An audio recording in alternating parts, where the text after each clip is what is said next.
የተከበራችሁ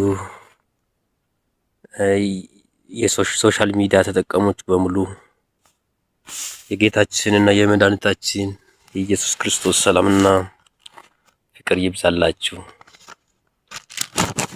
እና ከዚህ በፊት ሶሻል ሚዲያ ተጠቃሚ ነበርኩ። አሁን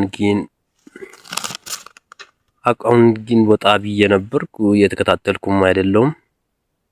አሁን ለመጀመር እያሰብኩ ነው።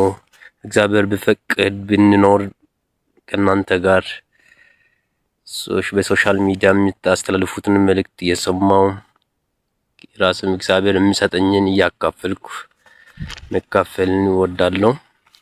እግዚአብሔር በረዳኝ፣ ባግዘኝ፣ ቢደግፈኝ መንፈሳዊ ዓለም ለማገለገል ዝግጁ ነኝ። እግዚአብሔር ይመስገን። ክብር ምስጋና ለጌታችን እና ለመድኃኒታችን ለኢየሱስ ክርስቶስ ይሁን። የእግዚአብሔርን ቃል አንድ ጥቅስ ላንብብና እናንተም በያላችሁበት ሆናችሁ እንድትጸልዩልኝ አሳስባለሁ። ሐዋርያ ጳውሎስ ሲናገር ምን ይላል? አገልጋይ ቢሆንም የሚያዳክምና የሚፈተን ነገር ስለሚኖር ያንን ስለተረዳ ምን ይላል? ያንን ስለሚያውቅ ስለለም ጸልዩ እያለ የተናገረበት ብዙ ቦታዎች አሉና ለአገልጋዮችም ጸሎት ያስፈልጋል። ለወንድሞቻችንም ለእህቶቻችንም ለሁሉም ልንጸልይላችሁ ይገባል። ለሀገራችንም አገልጋይ ማለት የሚጸልይ ከራሱ ጀምሮ እስከ ሀገሩ ድረስ የሚጸልይ መሆን አለበት። እስከ ሀገሩ የማይጸልይ ከሆነ አገልጋይ ነው ተብሎ አይጠራም። አንድ አገልጋይ ከተነሳ ከራሱም አልፎ ለሀገር መሆን አለበት። ራሱ ከተረፈ በኋላ ራሱን ካዳነ በኋላ ነው ለሀገር የሚሆነው። ራሱን ካላዳነ ራሱንም ካላተረፈም ለሀገርም መሆን አይችልም። ለሀገሩ ተቆና ለራሱ ቤተሰብም ላይሆንም ይችላል። ስለዚህ መጀመሪያ ከቤት ከሰፈር ከኤሪያው ከዚህ ከሚኖረው ሰፈር መሆን አለበት። መጸለይ አለበት። መልካሙን ባይራትን ማሳየት አለበት። መልካሙን ነገር ለሰው መልካም የሚመኝ ለመልካሙን የሚያስብ ለባልንጀራውን የሚወድ ቤተሰቦችን የሚወድ በፍቅር የሚመላለስ በመንፈሳዊ ኑሮ ውስጥ የሚመላለስ መሆን አለበት። አገልጋይ ተነሳ የሚለው አንድ አገልጋይ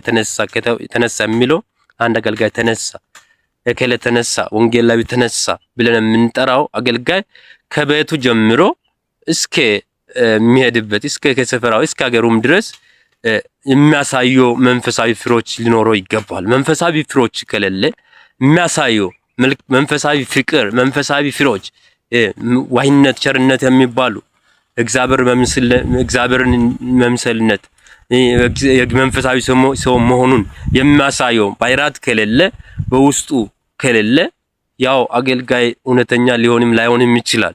ለምን ካላችሁ መንፈሳዊ ሰው የሚያሳየው ባይራት አለ። መንፈሳዊ ሰው የሚያሳየው መንፈሳዊነት አለ። መንፈሳዊነቱን የሚያሳይ ነገሮች ከሌለ ያው ይጠራጠራል ማለት ነው። እና ስለዚህ እንደዛ ነው። እና ክብር ምስጋና ለኢየሱስ ይሁን። ስለዚህ እኔም አሁን እንዳነሳሁት ለራስም ለቤተሰቦችም ለሀገርም እንዲሆን ጸልዩልኝ። ከራስም አልፎ ለሌሎች እንዲጸልይ፣ ለሀገር እንዲጸልይ፣ ለቤተክርስቲያን እንዲጸልይ፣ ለሁሉም እንዲጸልይ በጸሎት አበረታቱኝ፣ ደግፉኝ እና እርስ በርሳችን ብንጸልይ ጥሩ ነው። ጸልዩ ይላልና እርስ በርሳችሁ ተጸላሉ ተብሎ ስለተጻፈ በያላችሁበት ሆናችሁ እግዚአብሔር አስቡ በያላችሁበት ሆናችሁ በጸሎት አስቡኝ፣ ደግፉኝ፣ በጸሎት ደግፉኝ። እግዚአብሔር ይመስገን። ኢየሱስ ይመስገን። ኢየሱስ ትልቅ ነው። እኔ ከምለው በላይ ትልቅ ነው። ከምናገረውም በላይ ትልቅ ነው። ከማውራው በላይ ትልቅ ነው። በኢየሱስና ስልጣን ሰይጣን ይታሰር እና እግዚአብሔር ሆይ እርዳኝ፣ አግዘኝ፣ ደግፈኝ። ጌታ እግዚአብሔር ሰው ኃይሉ አይበረታም ተብሎ እንደተጻፈ ደካማ ነኝ እና የሚያበረታ ያንተ መንፈስ በእኔ ላይ ትውረድ። ኢየሱስ አውርደኝ፣ ኃይል ጨምረኝ፣ ጉልበት ጨምረኝ፣ ተናግረኝ፣ አስተምረኝ። አስተምረኝ ጌታ ኢየሱስ የምናገረው የሚለውን አምጣኝና አንተ ተናገር። ጌታ በእኔ ቦታ ቆሜ በእኔ ቦታ ሆነ ጌታ ኢየሱስ አንተ ተናገር፣ ዳስሰኝ፣ መንፈስ ይደግፈኝ፣ በመንፈስ ምራኝ፣ እርዳኝ እና ሰይጣን በኢየሱስ ስምና ስልጣን ሰይጣን ይታሰር፣ በጌታ በኢየሱስ ስምና ስልጣን ይታሰር፣ በጌታ በኢየሱስ ስምና ስልጣን ይታሰር፣ አጋንንት ይታሰር፣ በኢየሱስ ስምና ስልጣን ይታሰር እና ጌታ እግዚአብሔር ሆይ እርዳኝ፣ አግዘኝ እና እግዚአብሔር ቃል ማን ነው ሐዋርያ ጴጥሮስ ያስተላለፈው መልእክት ስናነብ እንደዚህ የሚል የእግዚአብሔር ቃል አለ። ሐዋርያ ጴጥሮስ ያስተላለፈ መልእክት አለ። መልእክቱ ምዕራፍ 2 ከቁጥር 9 ጀምረን ስናነብ እንደዚህ የሚል የእግዚአብሔር ቃል አለ። ሐዋርያ ጴጥሮስ ያስተላለፈው ጴጥሮስ መልእክት ምዕራፍ 2 ከቁጥር 9 ጀምረን ስናነብ የእግዚአብሔር ቃል እንደዚህ ይላል። እናንተ ግን ከጨለማ ወደሚደነቅ ብርሃን ይላል። እናንተ ግን ይላል ከጨለማ ዓለም ወደሚደንቅ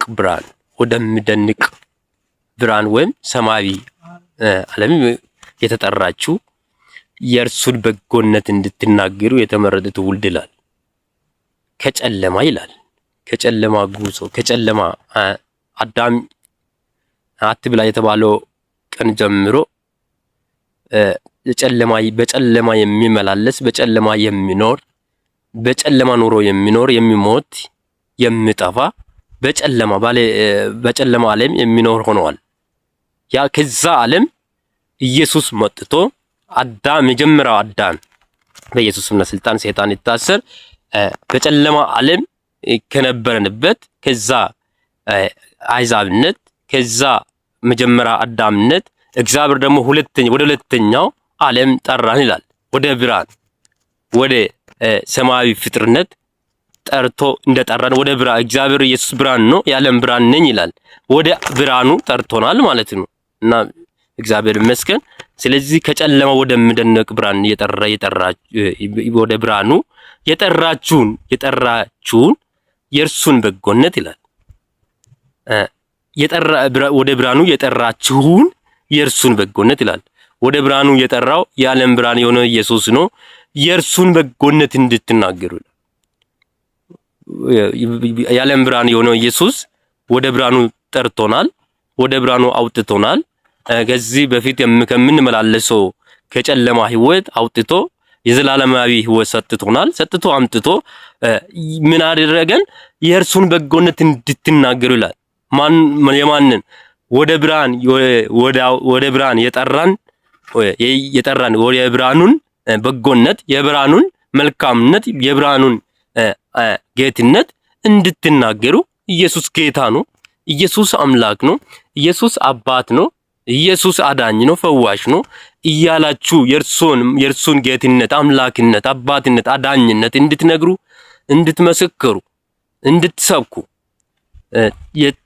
እንድትሰብኩ ምን አለ እንድትናገሩ የተመረጠ ትውልድ ናችሁ። እናንተ ተጠርታችሁ ቁጭ እንድትሉ ሳይሆን የተመረጠ ትውልድ አድርጎ የጠራችሁ ማን ነው? የእርሱን በጎነት እንድትናገሩ፣ እንድትሰብኩ የተመረጠ ትውልድ ናችሁ።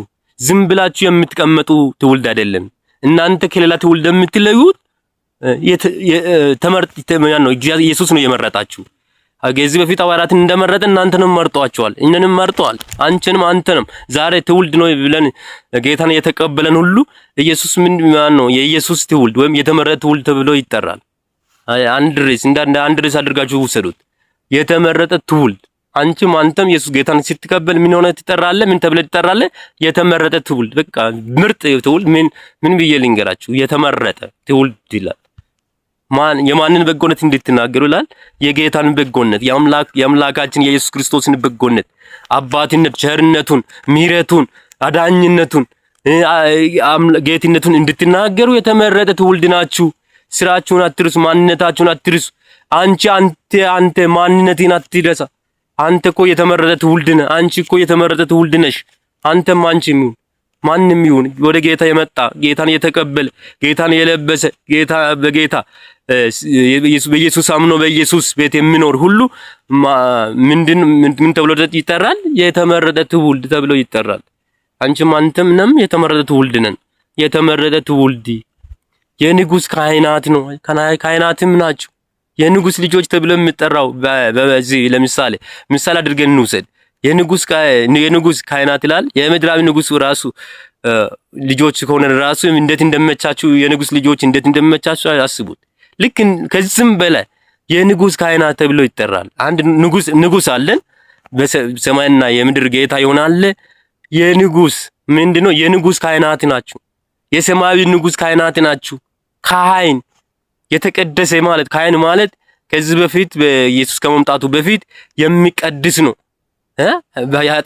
አንድ ሰው ኃጢአት ሲሰራ ካህኑ ፊት መጥቶ የሚተናዘዝ ከሆነ በድያለሁ፣ ፈጣሪን በድያለሁ፣ እከለን በድያለሁ፣ ኃጢአቴን ወይም ይቅር እንድለኝ ጸልዩልኝ፣ ምሕረት እንዲያደርግልኝ ጸልዩልኝ ሲሉ ምሕረት እንዲያደርግለት የሚጸልዩ እነማን ናቸው? ካህናት ናቸው። ካህናት አሁን እኛ ካህናት ነን ማለት ነው። ለሌሎች ጸልየን ኃጢአት ከሰራ የተለያየ በደል ከተገኘበት ስንጸልይለት የንጉስ ካህናት ስለሆነን እግዚአብሔር ይሰማናል፣ ኃጢአቱንም ይቅር ይላል ማለት ነው። እከለ ኃጢአት ለምሳሌ እኔ ካህን የንጉስ ካህን ነኝ ብሎ እግዚአብሔር ጠርቶኛል። ካህን ነኝ በሉት በያላችሁ ቦታናችሁ ነኝ። እኔ የንጉሱ ምንድነኝ? የንጉሱ ካህን ነኝ። እኔ ራሴ ካህን ነኝ። የተቀቡ ብቻ አይደለም የሚለው የተቀቡ አገልጋዮች ተብሎ መጋቢ ተብሎ እረኞች ተብሎ ይጠራል።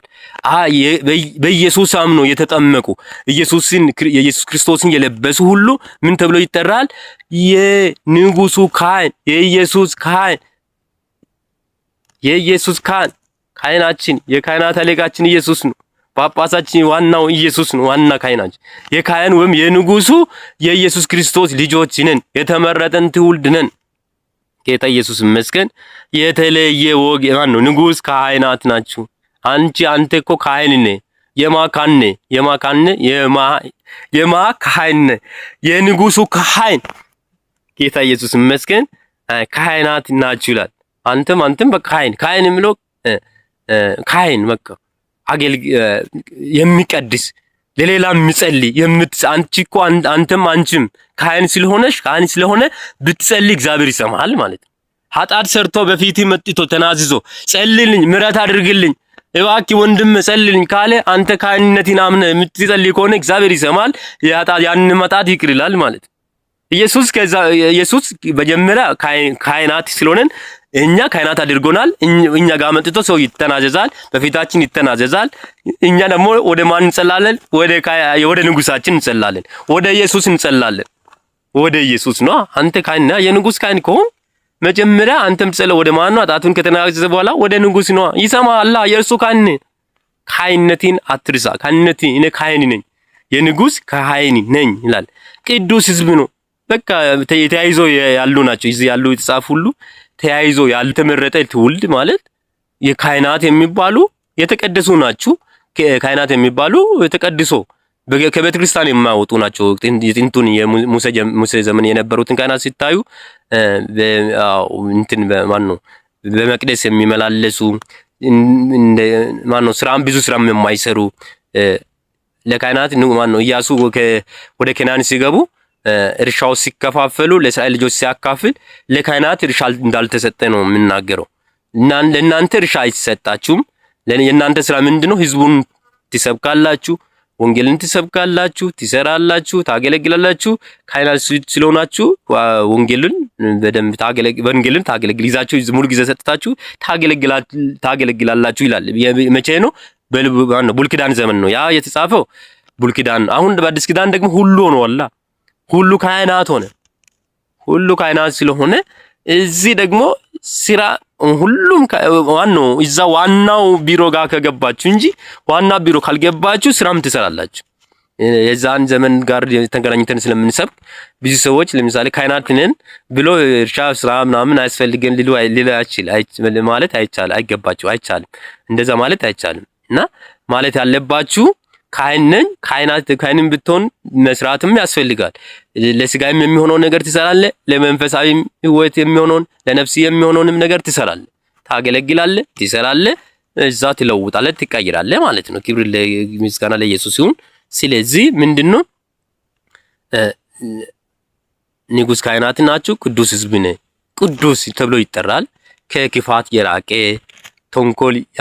ተንኮል የሌለበት ክፋት የሌለበት ይቅር የሚሉ ኃጢአት ከሰሩ ፀሐይ እስኪገባ ምሕረት የሚያደርጉ ይቅርታ ተጠያይቀው ነፃ የሚወጡ ሕዝብ ናቸው። ቅዱስ ተብሎ የሚጠራ አንድ ሰው ለምሳሌ ኃጢአት አይሰራም ተብሎ አይታሰብም። እግዚአብሔር በቀር ጻድቅ የለም ተብሎ ተጽፏል። በእርግጥ ሐናም ስትጸልይ እንደ እግዚአብሔር ቅዱስ የለም ይላል። ሌላ ቦታም ከአንዱ ከእግዚአብሔር በቀር ቸር ማንም የለም ይላል። እንስታለን፣ ስጋ ለባሾች ነን፣ ኃጢአት እንሰራለን። ግን ፀሐይ አይግባ ይላል። ተቆጥተን እያለ ኃጢአት ሰርተን እያለ ፀሐይ አይግባ፣ ፀሐይ መግባት የለበትም። ፀሐይ አይግባ ይላል። ክብር ለኢየሱስ ይሁን። ፀሐይ አይግባ ይላል። ስለዚህ ምንድነው ቅዱስ ሕዝብ ይላል። ለርስቱ የተለየ ወገን ናቸው። እግዚአብሔር የተመረጠን ትውልድ ነን። የንጉሥ ካህናት ነን። የተለየ ነው። ምንድነው ቅዱስ ሕዝብ ነን፣ የንጉሥ ካህናት ነን። ለርስቱ ይላል ልንወርስ እግዚአብሔር ገለታ ውስጥ ምንጻፈ ከዚህ በፊት ወገን ያልነበረው ነው። እዚህ ታች አለ። ብዙ ለመናገር ጊዜ ያጥርብኛል ብዬ አስባለሁ። ወገን አልነበረው። ከዚህ በፊት ወደ ታች ዝቅ ብለን ስናነብ ነው መሰለ ወገን አልነበራችሁም ይላል። አይዛብ መሆናችን በእርግጥ የታወቀ ነው። ከእስራኤል ነገድ ውጪ አይዛብ ተብሎ ይጠራል። አይዛብና እስራኤል በነገድ በኩል አይገናኝም።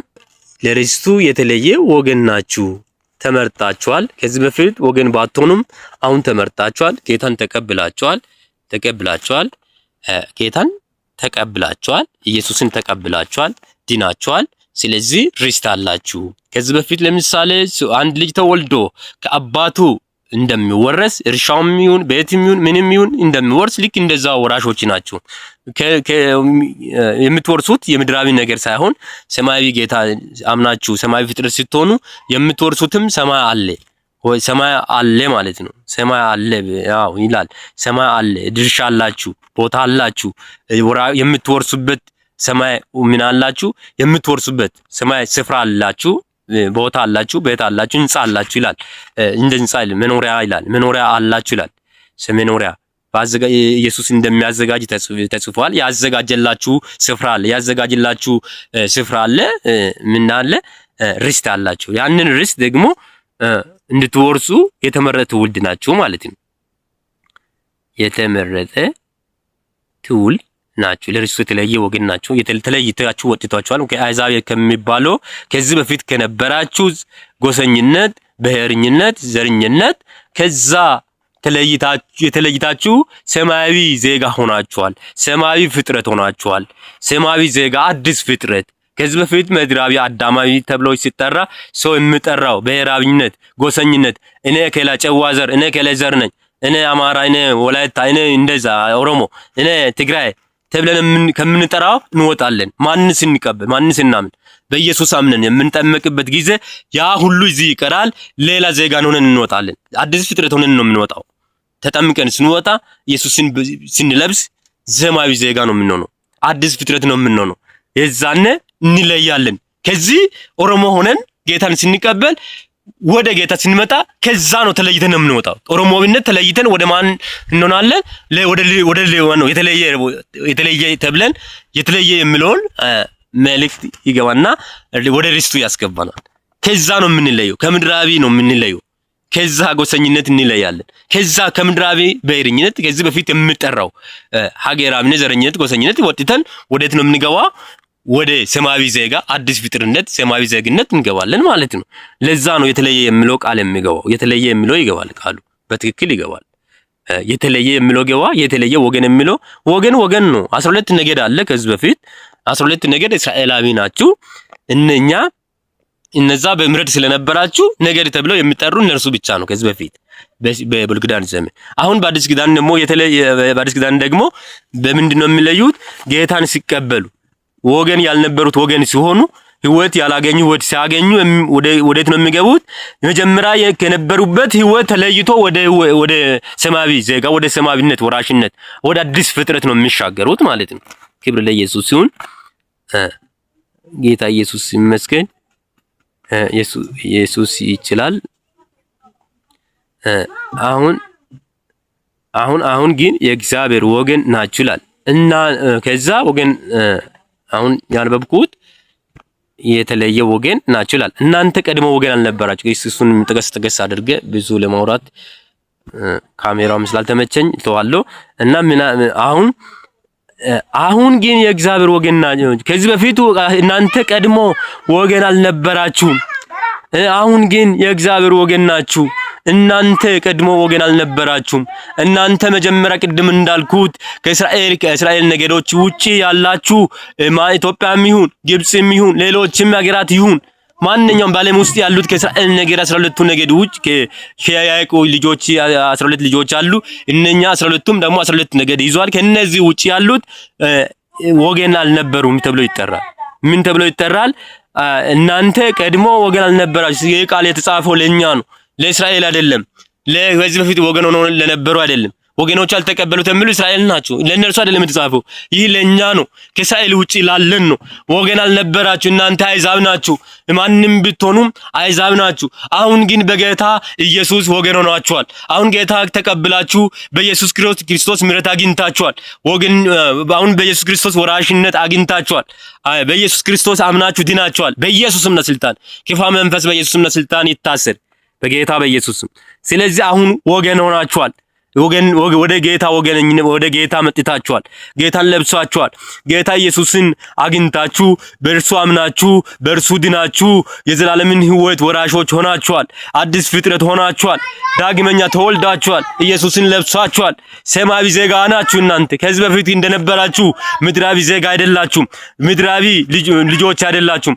እናንተ ምድራዊ የምትኖርበት እንግድነት ሕይወታችሁ ስትጨርሱ እዚህ የምትኖሩ 120 ዓመት ይሁን ያንን ጨርሳችሁ ብትሄዱም ብትጨርሳችሁም ከዚህ ከምድራዊ ስጋ ወይም ከስጋዊ ስጋችሁ ቢለይ እንኳን የዘላለማዊ ሕይወት እንድትወርሱ አሁን በኢየሱስ ክርስቶስ ድናችኋል። የዘላለምን ሕይወት አግኝታችኋል። ወራሽነትን ልጅነትን ስልጣን ተቀብላችኋል። ኢየሱስ አድኗችኋል ይላል።